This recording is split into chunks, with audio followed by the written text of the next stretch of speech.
kryesisht edhe poliamin. Poliamin spermidin quhet ndryshe. Ajo e ka marrë emrin prej një aminoacidi që gjendet kryesisht në embrionin e farave të ndryshme, me shumicë gjendet në embrionin e farës grurit. Dijen një informacion pastaj është edhe një produkt ushqimor, shëndetësor dhe shërues.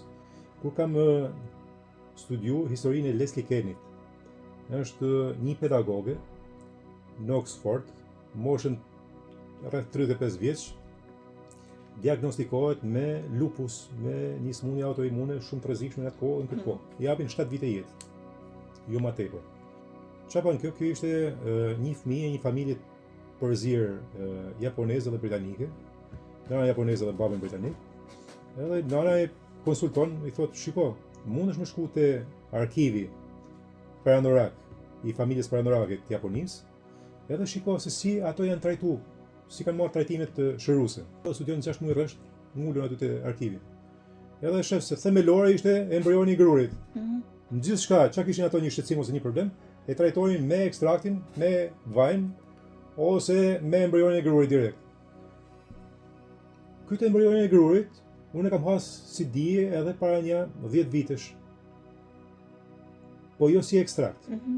Thjesht si lëng, si qumësht bimor.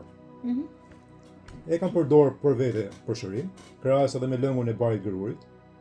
Bari grurit që qel edhe shkon deri në 7 ditë jo më tepër. Brenda këtyre 7 ditëve ka fuqi të jashtëzakonisht shëruese. Dekalcifikimin, hapjen e syrit të tretë. Këtë mund ta mbyllim dhe vetë apo jo? Mund ta bësh vetë, secili mund ta bëjë vetë në shtëpinë e vet, domethënë ka krejt mundësinë të marrë një ilaç suntoiza natyral me një kosë saj një kosë e grurit. Se unë po ashtu e kam përdorur, po e kam përdorur për rastin e diabetit domethënë. Këtyre 6 muajve që studion, shef se themelore ishte embrioni i grurit. Themelore ishte aminoacidi ose poliaminet spermidin quhet ndryshe, që është linja e jetës pra. Prej të spermës, spermet e ka në prezencë edhe mashkulli po edhe femra. E ka në pemët, e ka e ka 2 kompani të mëdha që shpërndajnë në gjithë botën, pastaj ka edhe prodhues tjerë. Një është quhet Spermidin Life me qendër në Vjenë të Austrisë. Pra është diçka që po përdoret masivisht.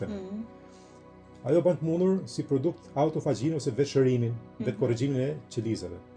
Pra njerëz që e përdorin vazhdimisht mund të rezultojë se mund të krahasisht shërojnë sëmundjen, mund të duken rreth 10 vite, 20 vite më të ri.